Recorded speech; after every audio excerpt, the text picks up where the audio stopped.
relate to when I mentioned to Glenda what song I had chosen. She said, I was going to choose that song. I was going to choose that song. I think it's a perfect song for today's topic, this what's next? What's next? So we've spent this entire month of January, those of you who have been with us all month, we've been looking at our life experience. We've been setting aside time to sort of reset and renew. Soul time. This idea of living an examined life, setting aside this quiet time of the year when things are a little bit more dormant, holidays over, things are a little quieter, to ask ourselves those questions. You know, what's it all about? Where am I going? Do I like the way my life is showing up? How does it need to be different? What direction do I need to move in this wonderful life experience? How do I reset the energy of my life experience? And so this idea of setting aside time with intention to enter that soul energy, to ask those questions of our higher self is really important. So that's what we've been working with this whole month. And so today, we're ready to move into February soon. And so today we're going to ask ourselves, okay, we spent all month resetting and renewing and asking ourselves these questions. So now, what comes next? Are we ready for what comes next? A new year, a new season. Maybe you've got some resolutions that are about a new body, new habits, breaking old habits, whatever that looks like. So how do we move into that, whatever that next chapter of our life experience will look like? Some of us have set intentions to take trips to India.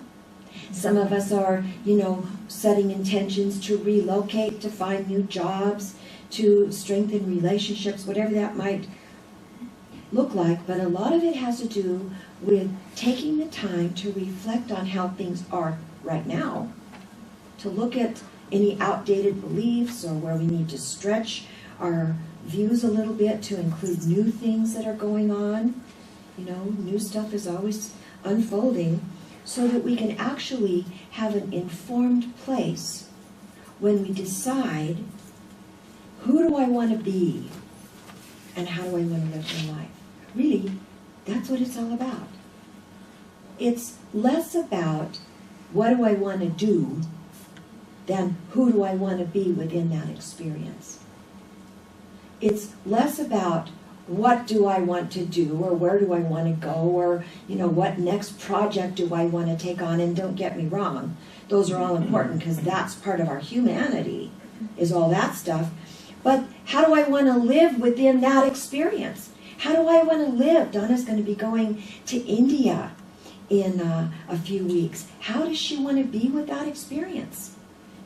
How does she want to set aside any fear she has about what that's going to look like so that she can fully embrace that and gain what that experience has to tell her at the level of her soul?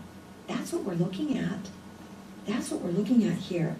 How do I want to be with these things? How do I want to live in this experience? So that sometimes when we take stock of how things are, we realize that we have to let go of some stuff. Got any stuff you want to let go of? Any ideas, any behaviors, any thoughts, any jobs? Got people that are going to be letting go of retiring this year to move on to the next great soul's journey, Jan? Yes? And what's that going to look like? How are you going to be with that? Don't know. Don't know what's going to come next. That great unknown. That's true. That's true. But what I know is that when we take time to be still in the Christian tradition, be still and know God, be still and listen for that guidance, it's easier to remember the truth of who we are within those experiences. So then the question comes when we decide, how we want to be and how we want to live our lives, how do we want to go through our life experience. Maybe there's some new journeys that we want to undertake or whatever that looks like. What do we do with this awareness that we get in quiet time? I was living the last couple of weeks in my own life have been very chaotic. And so I've thought about this. I've thought about how do I want to be with all of this chaos in my life? How do I want to be with these, opportunities, these possibilities that keep showing up? How do I want to be with that? And how do I take what I've gained from my quiet time, which is a remembrance of who I am and what's important to me. Who I am and what's important to me is all about love. It's all about harmony. It's all about compassion. It's all about beauty. It's all about kindness. It's all about hospitality. It's all about grace. It's all about acceptance. It's all about non-judgment. Those are the things that I reawaken to during this quiet time. Those qualities of the divine that inform my own soul's journey. You've got your own qualities of the way you want to be with your life experience. So how do I take what I've gained and remembered? I didn't gain anything, I just remembered. I reminded myself of what is important. How do I take that from my quiet reflection time? Now what do I do with it? Now what do I do with it?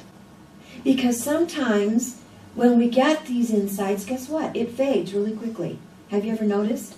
We get an aha moment, and then all of a sudden, it's like, well, where did that go? What happened to that? What happened to that? How many of you were here on New Year's Eve? You wrote yourself a letter on New Year's Eve. 30 days ago, less than 30 days ago. How many of you have a very clear, distinct remembrance of what you wrote in your letter? I don't see one hand. Why do I see one hand? Two hands maybe. We forget. We get these ahas. We open for guidance. We open for a vision. And then guess what? It fades very quickly. Have you noticed how that works? It fades very quickly. So this idea of remembering that we have distractions, remembering that we have cluttered minds, we have to remember that we have to cultivate what's left behind. Cultivate these ideas or these remembrances. Yes, harmony is important to me. Yes, peace is important to me.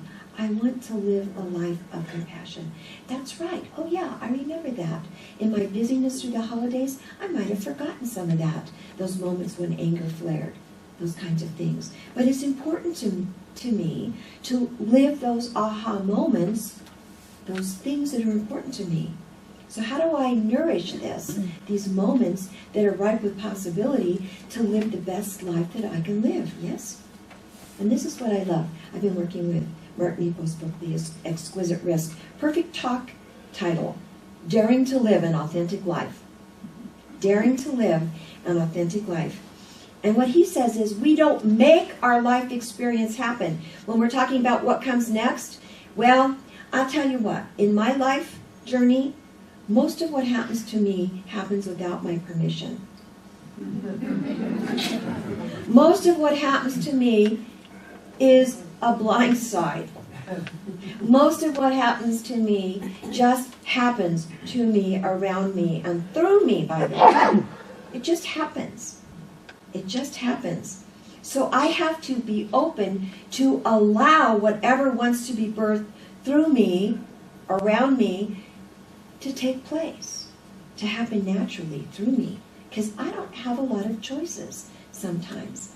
These last couple of weeks, every time I walked in my home, there was a new, those of you who don't know, we have a complex home situation. We've got 9 people now living in one home. Everybody's got their own quarters, but it's complex. Every time I walked in, there was a new drama brewing. And I wasn't quite sure. Every time I left, it was like, well, I wonder what's going to be happening when I go home. Sometimes I get a call and I go home because something's happening. Do you understand what I'm saying? I don't get to choose how these things show up. I just get to be present with whatever that is.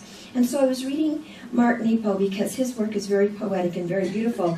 And this idea of what comes next, who knows? But what I know is I have to be ready, prayed up, reset, and I've got to be willing to embrace whatever that is, and I've got to allow it to happen in its own time. Ever try to force anything? Doesn't work. Doesn't work. So this is what he says. There's an old story of a man who came across a butterfly half born from its cocoon. It seemed to be struggling, so he tried to help it gently by gently exhaling his warm breath on it. His breath hastened the butterfly's birth, but it fell to the ground, unable to fly, because its birth was premature and it wasn't ready yet. In our own progress as spirits in the world, we need to give ourselves precious time to stay open and be present to what comes next. So I get from this idea that we're often very vulnerable. We're often in these in-between times where we're not yet what we're, gonna be later. We're not what we used to be. We're just what we are in this present moment, and that is good enough. That is what has come next. Do you get my drift? We're sometimes half out of the cocoon. We're sometimes half birthed, and we have to be willing to be present with our isness of the experience so that we can remember the truth of who we are, so that we can live the qualities that are important to us. Meet every moment. I love what he says. Meet each moment with all of who we are and give our all to that. Not wait for anything, right? Just be fully present with what is. Make room for the energy of the divine within that experience so that we express our highest self within that. And sometimes we've got to reframe what's going on. Sometimes we have to stretch the way we see things, like this movie. Sometimes we have to make this incredible leap and do it our way, yeah? Do it our way. Do it a new way. Find a new way to be in the world, a new way to see things, and open to the possibility within that. So what's going on for you? What's going on for you where you can actually stretch your worldview, stretch yourself into the possibilities that are presenting themselves so that you can be who you are meant to be within that. So that you can actually live the life you're meant to live within that. And guess what? You got to be very vulnerable for that. You got to be very honest. You got to be very open and very willing not to hide your flaws, not to hide your mistakes, not to hold back, but to fully embrace the moment as it is. And sometimes we have to have a do-over. Ever notice how that works?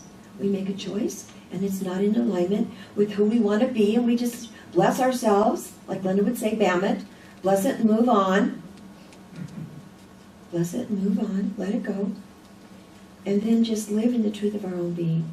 Live in the energy of who we know that we really are. So I chose this image behind me because this kind of is a reflection of how I see this idea of what is next. Basically, most of us kind of know the dance. These are the dance steps. I don't know, maybe a cha-cha or something. These are the dance steps. But when I was about 9 years old, Mom, sitting here in the audience, Mom had me enrolled in cotillion. Anybody go to cotillion? I wasn't very good at it. I never really learned to dance, and even today I kind of cringe when we have events and I have to get up and dance because I'm not comfortable dancing. I'm not comfortable dancing. And I think part of it is because I'm always afraid I don't know the steps. I won't be able to do it right. See? But what I know is, the truth is, and if I could just do this and know this for myself about dancing, I actually know this about most of my life. But dancing, I'm still working on. I'm still working on that. When we step into the dance of life, we really don't have to worry about where we end up on the dance floor. We just do the dance. We just do the best we can. And if we don't know how to do the cha-cha, oh well. If we step on toes along the way, we say, I'm sorry. And we continue the dance, you see. Don't know all the steps. Sometimes, those of you who were here at the Hop, when we had our evening at the Hop, sometimes we fall down. I had a dramatic fall down experience. It was really quite something. Rolled over on my back, my legs went up in the air, and you know, what was in my mind? I wasn't even embarrassed. I was worried about you folks because I'm thinking, oh my God, they're going to think something happened to me that's really bad, and it's not. I'm just here on the floor with my legs in the air, and it's okay. And I was worried about you all being worried about me, right? So sometimes we fall down when we're in this life experience and we're trying to do the dance. Do you know what I mean? Have you had that experience?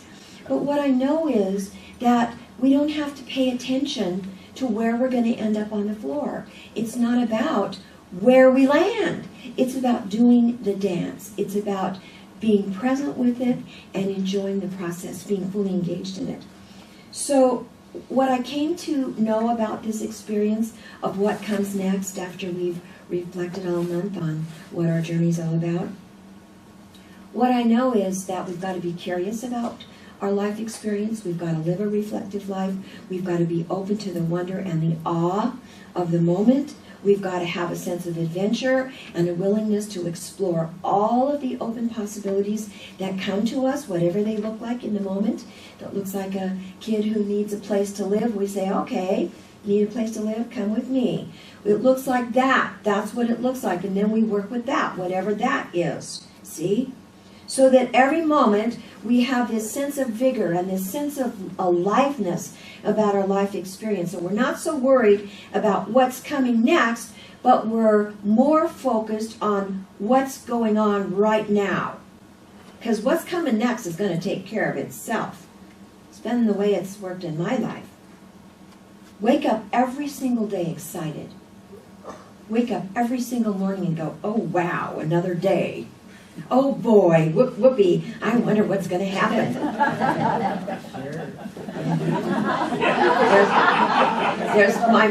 That comment came from my mom, who understands the drama of life. But the thing is, if we let it collapse us, and if we focus too much on what that thing is, and don't embrace it with who we are, when we embrace whatever this drama is with who we are and bring our quality to that, our deepest quality of love and compassion and acceptance and non-judgment and love and kindness and gentleness, and we bring whatever those qualities are to that thing, whatever that thing is in the moment, and we all got stuff. I know you got stuff too. Can't be the only one. Maybe I don't know. But I know I'm not the only one. We get to actually step into that, I don't know, mind, whatever that is, I don't know. But what I do know is that the uncertainty of the experience will definitely play out in some way or other, because it's going to be what comes next. And when that happens, we get to do it all over again, and we get to embrace, wow, another day, another experience. You know, I wonder what's going to happen next. And this really is a joyful way to be with life. It's not about dreading, it's none of that. It's about this enthusiasm, this exuberance for whatever life is showing us. And the best I can do is to be humble, to be real, to live an authentic life, and to practice the art of humanity. Practice the art of humanity.